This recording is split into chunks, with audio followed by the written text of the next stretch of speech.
Good morning, Bruce. Good morning. How are you doing? I'm very well, thank you. Thank you very much for doing this. Obviously, you've got the leading fund in the global equity income sector, about 1.7 billion, and it's been performing quite well recently. So I think probably the best thing to do is, as usual, do you want to sort of start off telling us a bit about the fund and what it's trying to achieve, please? Yes, of course. I mean, we continue to do what we've always tried to do, in as much as there's really three aspects to the trust. We want to grow the dividend above the rate of inflation, which might be difficult in the current climate, but we managed to do it in 15 of the last 18 years. We want to provide an above average dividend yield, and for us that's, you know, sort of north of 4%, as it's been over the last 20 years as well. But that dividend is to be, you know, hopefully covered from the underlying income from the stocks that we hold, and we've managed to do that over the piece as well, so that when we have a difficult year like 2020, we can dip into reserves, and when we have good years, we can build up the revenue reserves. The revenue reserves today are 63 million. And the other thing, of course, is we want to grow the capital as well above the rate of inflation, and that's something that we're focused on as well. So it's a big liquid trust. It's very much a concentrated portfolio. We have about 50 stocks. We're a buy and hold strategy, but we're not hostage to that. When we get periods of volatility or interesting opportunities arise, we're quite happy to increase the turnover, but normally it's a buy and hold. And as you said, James, it's a big liquid investment trust. Great, okay, thank you. So in terms of the style of running it then, are we saying that everything in the portfolio has to have a yield? No. To keep? No, that's not the way we screen it. I mean, we never buy yield. We buy balance sheets essentially that can deliver yield. People often look at the trust and think it's got value tilt or whatever. But actually, when you run the trust through style analysis, as we've done every month for the last 20 years, the value factors are sort of mixed, the growth factors are sort of mixed, but what comes through very, very clear is the quality. Every single factor in terms of return on equity, return on capital employed, low gearing in the companies, that comes through, as does the above average yield. But there are many companies in the portfolio today yield below 2%, but the important thing is, do they have the balance sheets that can generate dividend growth, and have they maybe done so in the past, going through periods of higher payouts, and then maybe they go through a capex phase where the payout is less. So it's certainly not the starting point is just to look for yield. The starting point is to look for strong, high quality companies that can deliver dividend growth. Okay. We'll come back to that one. One of the things I always think is interesting is your asset allocation. I don't know if there's something you actually target or if it's all done by the stock selection, but it doesn't look anything like the sort of MSCI World Index, for example. It's actually regionally, it's quite evenly balanced. Yeah, it's always been like this. I mean, diversification for us is key, and the allocation you see there is just purely a function of where the companies happen to be domiciled. So if you look at the contribution from our Latin American exposure, which is roughly 15% today, that is not a call on anything to do with Latin America. That's just 6 businesses that we happen to like, that we've owned for a long time in many cases, and have delivered enormous capital and income return over the 20 years. The largest holding today remains Grupo Azul, the Mexican airport company in Cancun and Cozumel in the Yucatan Peninsula. And that's been a growth business since we bought it in day one, which was 22 years ago, and it didn't have any dividend yield. But now it's returning huge amounts of cash to shareholders as the growth there continues. Or something like Sokimich in Chile, which is the lithium producer used in electric batteries. Again, it's the industry and the company we like, nothing to do with the country. But what we have found over the years is that, of course, it looks nothing like any of the reference indices out there, but we don't want it to do that, because what we want it to do is deliver the investment objective that shareholders need and want from the trust, which is the income and the capital growth, not to make it look like some kind of reference index which shareholders can get somewhere else if that's what they want. Fair enough. What role does the fixed interest play in the portfolio? The fixed interest is interesting in as much as we don't have an allocation between equities and fixed income. We only ever look at fixed income when fixed income appears to be mispriced or very attractive. And if you look back over the last 20 years, again, we've actually only used fixed income in any meaningful size twice. The first time was in the summer of 2007, when we were buying UK gilts and US treasuries that yielded 5.5% there, mainly because equities were yielding 2.5%. It wasn't a function of, oh, we think the financial crisis is coming, because we didn't know about that. But they looked at extraordinary value relative to equities. In fact, it's the last time the bond yield equity yield actually worked, because QE destroyed bond prices ever since during this period of financial repression. But at the end of 2007, we had 28% in bonds because they were so attractive, thinking that we'd hold them for 4 years, and we ended up holding them for 18 months because bond yields went to 2.5 and equity yields went to 6. And the second time we did it, which is the residual you see here, was in that 14-15 period. Emerging market debt became incredibly attractive, both in terms of capital and in terms of yield, because as they went into the taper tantrum after May 2013, emerging market debt sold off. So they were mainly governments and corporates, both local currency and dollar. And that peaked at 19% actually at the end of 2017. And since then, we've been able to use lots of that debt that held up really well and switch into equities when equity markets were really distressed, such as in March and April in 2020. Again, earlier this year, during the invasion of Ukraine, there was a great dislocation in equity markets where more bond money was switched into equities, and such that today we only have 7%, because that is not as attractive as it was. Still good running yields and still in some interesting capital opportunities, but nothing like what it was 7 or 8 years ago. Just like that, so you got 2.5% in cash there, and then I think net gearing there of 9.9. So what's the sort of range for gearing? When do you actually use that? Well, the thing about gearing is, gearing for us is very, very simple. At the moment, we have £200 million of gearing. It used to be for a long, long time, sort of 4 tranches of 50 odd, and they would be 4 or 5 years duration, and we'd roll them over as they came. They were all staggered at different years. Last year, we got the opportunity to fix in 60 million for 10 years, which we did at a rate of 2.4. And in May this year, we got the opportunity to lock in 60 million for 15 years, which we did at a rate of 2.83. So the first question with gearing is it in the shareholders' interest to have it? Well, that depends how much it costs. And at those sort of prices I've just quoted, yes, of course we'll have it, because we think we can make money on it.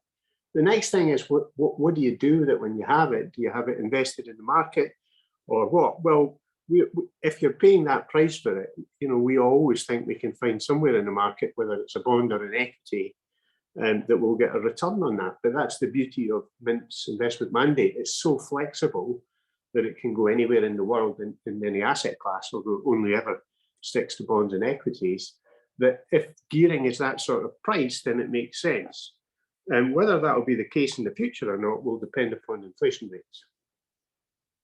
Yeah, exactly. And we'll see what's going to happen to those. Actually, let's talk about the sort of macro picture a bit.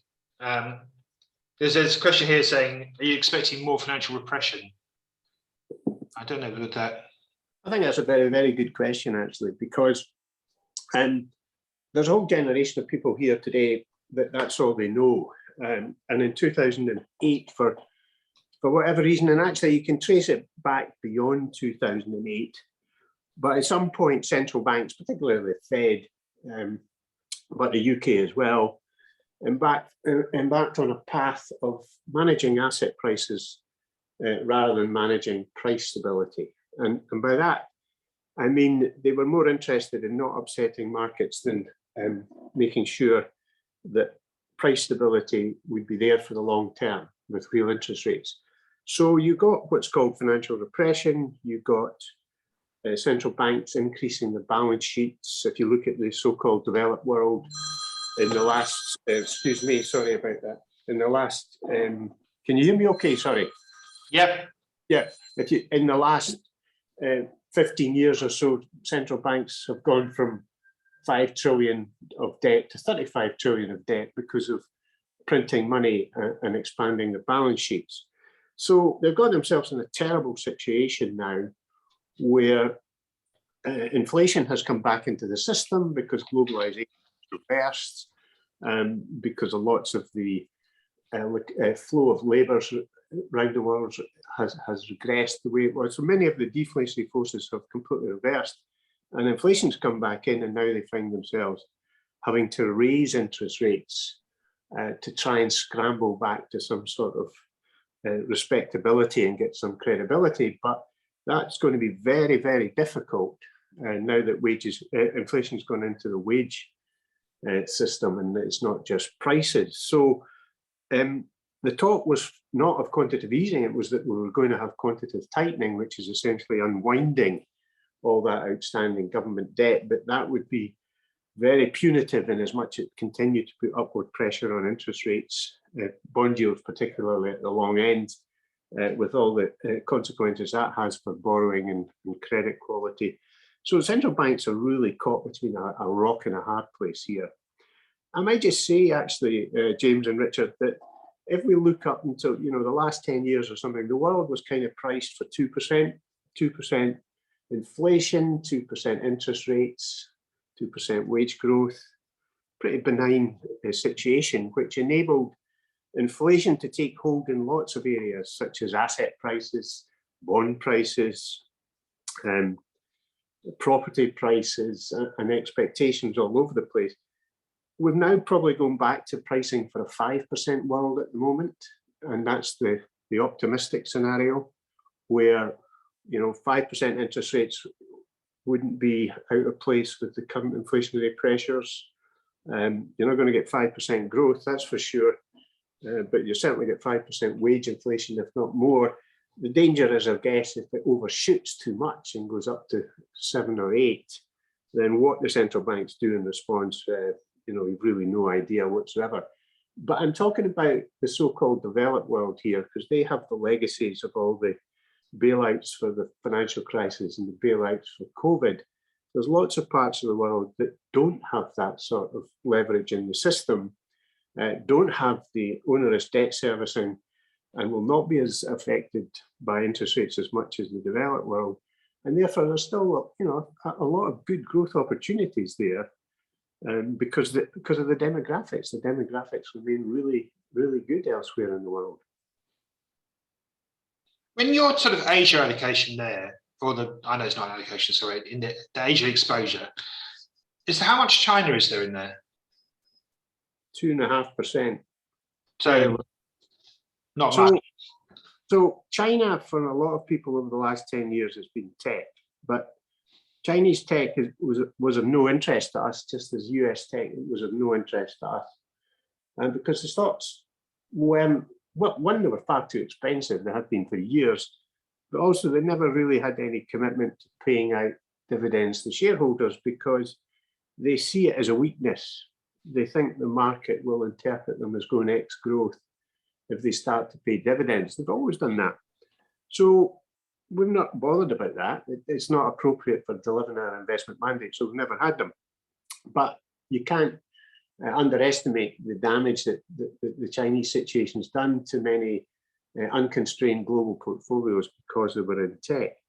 There are some opportunities in China, and our two of our stocks that we bought last year were property stocks in China, and one which has done okay, China Resources Land, and the other China Vanke, but they're really struggling in a difficult situation, but they look, they will be survivors, and then they will thrive because the sector will have to, shrink significantly, and the government will make sure that happens. And for those that have passed the 3 red lines test and have done nothing wrong, then it should be a very interesting situation in 3 or 5 years' time, because it's still an important part of the Chinese economy, as is the private sector, because of the number of people who've got high education now, and it's the private sector that provides jobs. So it's a difficult time for China at the moment, but that happens all around the world. It's a difficult time for Europe. It's been a difficult time for Latin America at various times. And you just make sure that you know the businesses, and you act when things are really tough, and that's when you get the best prices. If you can afford to buy them and hold them, and that's the beauty of the investment trust structure. That's exactly what we can do. I mean, you said group area reporting, you've had that for 20 years, did you say? 22 years. We bought it at the IPO in 2000, yeah. And this is a company now that is, really throwing off enormous cash because it's no debt. And it's not like an airport in the UK or Asia, because there's virtually no business travel. So it's all tourism, a lot of North American tourism, and has enormous pricing flexibility. If you're sitting in a sweltering hot airport in Cancun coming home from holiday, and the bottle of water in the machine goes from $2 to $2.50, you're still going to buy it. It's called extortionism, but people talk about looking for businesses that have pricing power in an inflationary environment. And it's very difficult to know which businesses do have pricing power, because we've been in a deflationary environment for such a long time that all the pressure has been downwards on prices. We'll really just have to wait and see, because we're early on this path here. And although the market's desperate for interest rates to peak and growth to trough, globally, we've not really seen the downdraft in earnings expectations that will accompany the type of recessions that are going to be generated by the steep rise in interest rates and the effect that has on debt servicing and all the interest rate sensitive sides of the economy, but also, happening at the same time as the worst cost of living crisis that I can remember could have a dramatic effect on economic contraction, way beyond what the so-called experts are predicting. But again, that's in the debt-infested developed world. There are other parts of the world where, Brazil raised interest rates all last year from 4 to 14. Inflation's on the way down, and interest rates will be on the way down next year as well, I suspect. So, that's a completely different scenario for companies operating in that environment. How much turnover is there on that portfolio? So if we look at the last 10 years, the average turnover is normally 7 or 8% of gross assets, 7, 8, 9% of gross assets. In 2020, that figure jumped to 16 because we moved a lot of bonds in the March, April, May period of 2020 during COVID that didn't move at all. They held up incredibly well. And that's when we bought things like AbbVie and Broadcom, which you might not think are yielding stocks. They certainly aren't really, but they were in March, April, May 2020 when they both yielded 7%. And they do have double-digit dividend growth and fantastic balance sheets, but that was the opportunity to purchase of things like AbbVie, Broadcom, Trig in Denmark, Zurich. That was bond money that bought those companies because we were getting yield pickup and growth pickup by moving from some of the bonds we had into equities. So that's what it's all about, really. Yeah, exactly. So we look at the numbers. Like I say, you've been done incredibly well this past 12 months. So if we go back to 2020, what was the problem there? Well, the specific questions are saying basically, why didn't quality work? There wasn't a problem in 2020 when COVID would have been the ideal time for it. So we have a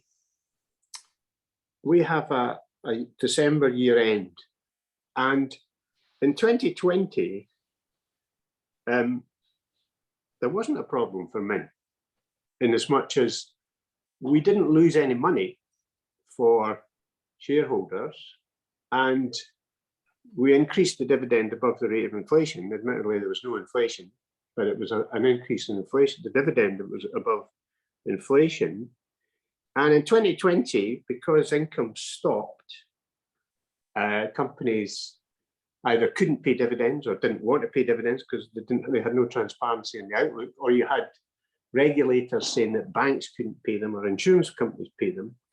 So our earnings per share dropped 13.8% in 2020, but we still raised the dividend because we have reserves and we can't. A similar OIC, and we run one exactly the same as Mint, the dividend was down 25% in 2020, as it was in a lot of OICs, and in the UK market, I think it was down 40% in 2020. So for us, 2020 was a year of, let's try and get through it without losing any money, make sure we can, pay a rising dividend to our shareholders, which we managed to do. And the fact that the reference index or the market was driven by companies that benefited from COVID, because we're all in our house, that's irrelevant to Mint. That doesn't make any difference whatsoever. That was an unusual time, but we've had lots of unusual times. And when we have an unusual time, we just carry on with the investment mandate that we're trying to deliver and not bother about what's going on in the market. 2 years on from COVID, it's still an unusual time where some economies are in lockdown, and some businesses that were meant to be going to last forever, and we're currently communicating on one, Zoom, are finding it a bit more difficult when an economy opens up. But these type of businesses were never on our radar because they wouldn't have delivered our investment mandate. So it's all about what we deliver. And last year we delivered 14%, which was capital growth. We didn't manage to increase the dividend above the rate of inflation, but the inflation rate was 7.5% last year. 2020 was okay. 2019, again, a year where we delivered 12.5% total return. What's important to us when we speak to shareholders at AGMs and things is they want income because that's what they own Murray International for. And that income comes in on a monthly basis and pays the gas bill and pays the car's MOT. That might be a bit more difficult given the cost of living crisis, but it's still the mandate of the fund. Yeah, exactly. I think that's actually, I'm sure I didn't find a sort of chart of dividend growth on here, but if we looked at that, have you grown the dividend every year? We've grown the dividend every year since 2004. Okay. Just so going. And that's the key. That is one of the key investment objectives of the trust. That's what we want to do. Now, if you look at, there are some trusts nowadays, investment trusts, that 4 or 5 years ago decided to pay out of capital. That's not an income fund. And just as long as shareholders know that if an income fund with income in its title pays out of capital is not an income fund, because normally what's in the investment guidelines is that it will pay 4% yield. Where that number comes from, I've no idea, at a net asset value at a certain time. Well, if the net asset value is going down 20%, the dividend's going down 20%. So that is what happens with OICs. But that's not the beauty of the closed-end structure.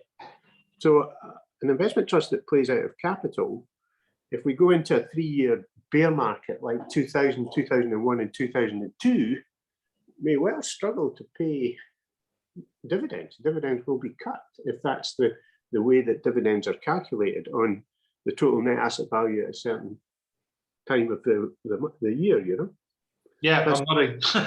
I completely agree with you. That's not what we do. That's not what we do, and that's fine.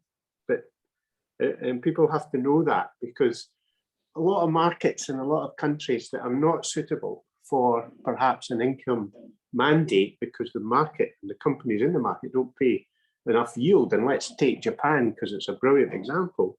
If you run a Japanese income fund and say you're going to deliver 4%, there's a fair chance it's going to have to come out of capital and not income. Yeah, exactly. So is your dividend completely covered now?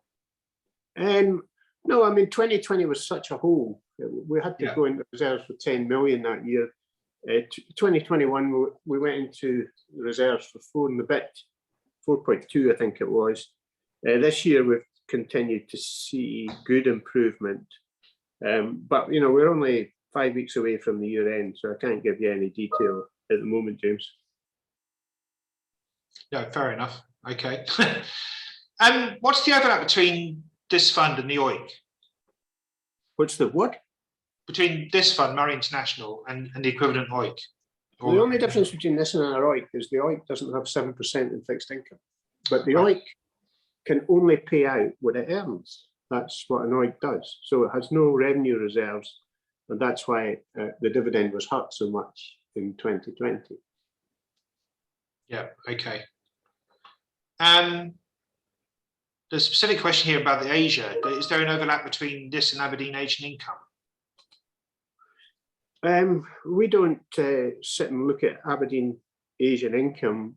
I mean, there are businesses that we like in Aberdeen, and myself and Martin Conaghan and Samantha Fitzpatrick, we've all been involved with Mint for 20 years, and we have very good relationships with Flavia in Asia and Adrian in Asia and Hugh Young and all these people. So, you know, we own Taiwan Semi. I guess they own Taiwan Semi. We own Samsung. I guess they own it, and things like Honhai in Taiwan. But for us, it's we have a much broader choice. So, you know, if we're looking for a semiconductor company, it could be Taiwan Semi, but it could be, you know, Broadcom or something in the States. We do have that, and for us, it's not about replicating what anybody else has. It's about what is the best business at the best price that we can add to Mint, because we have the total global diversification, which is a real pleasure and an advantage because we're not hemmed into one country or region. Good. All right. What else have we got here? So that's a bit rude. Where do you get your ideas from? That could I get the rude question, James? I'd like that. That would be good. So no. Just saying, where do you get your ideas from? Well, within Aberdeen, there's huge coverage of companies because they've got, analysts, fund managers all over the place, and they visit companies and follow. So the actual universe of companies is probably 1,500, and we can screen them and look for anything that's better. We tend to work with a watch list of maybe 8 or 10 businesses that we'd like to add that maybe we don't have in the trust. So that would add a bit more diversification. And we'll do our homework on the businesses that might be held in other funds around the Aberdeen products in different regions of the world.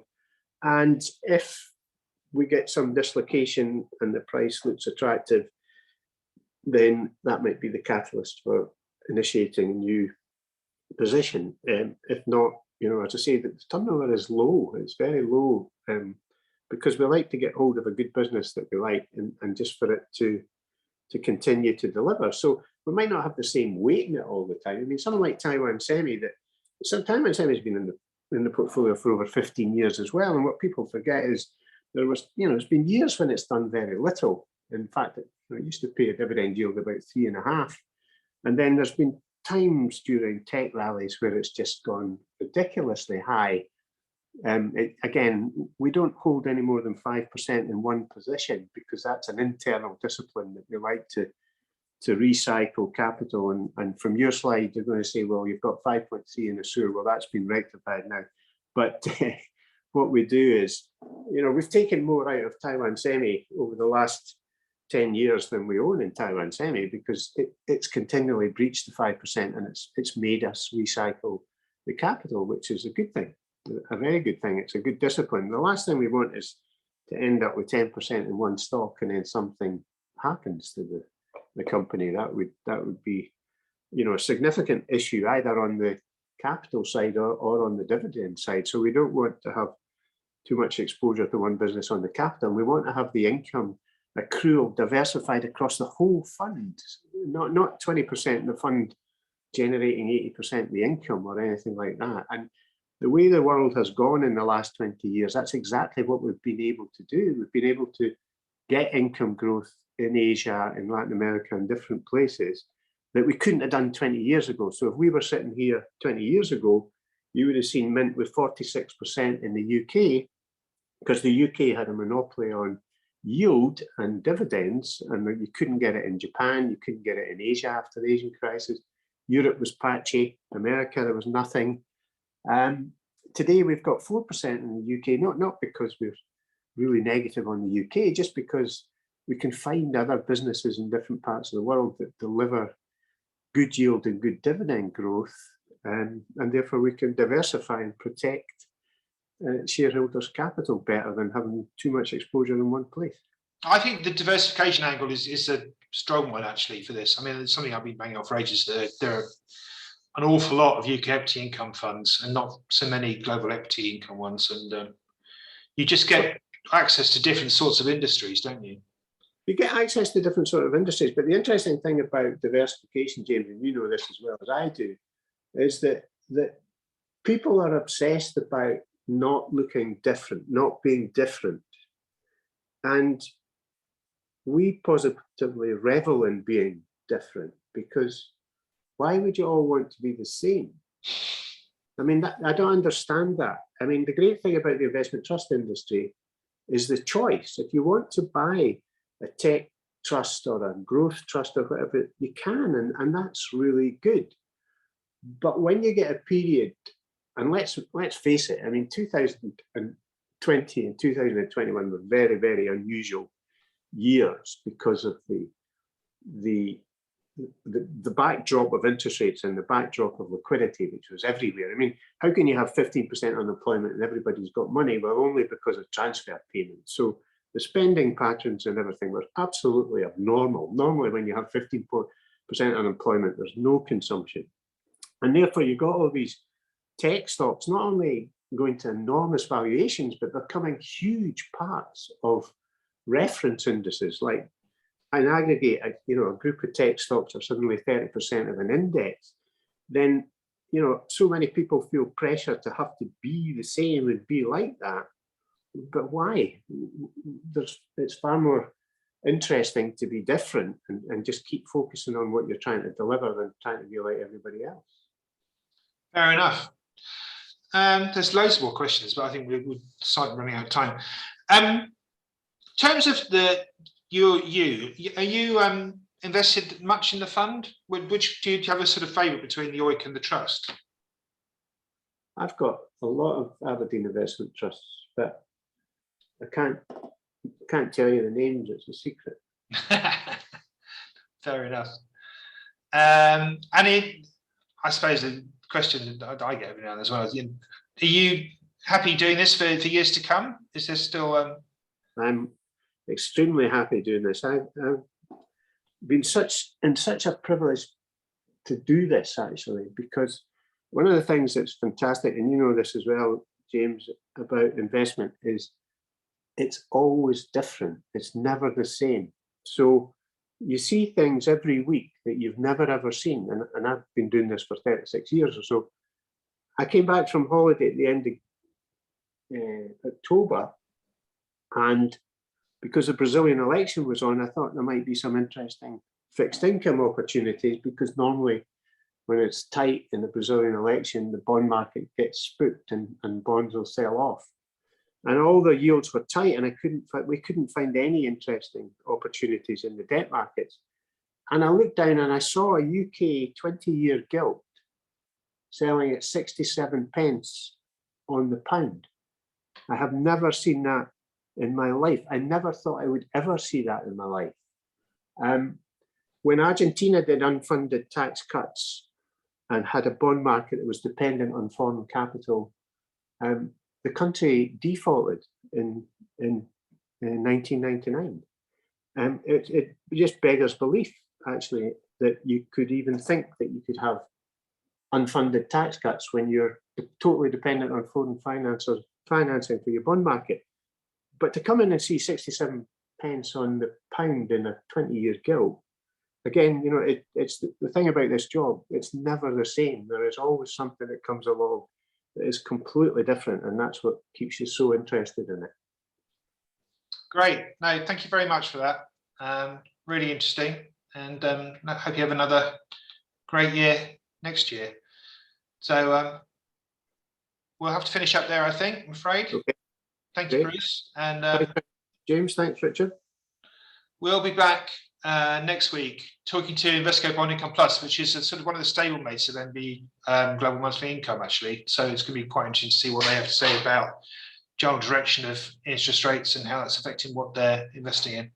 And then the week after that, we'll talk to Stuart Wilson again from Odyssean. So we're getting close to Christmas. Can't believe it's December next week. But have a good one, and I will see you next Friday. Thanks. Bye-bye.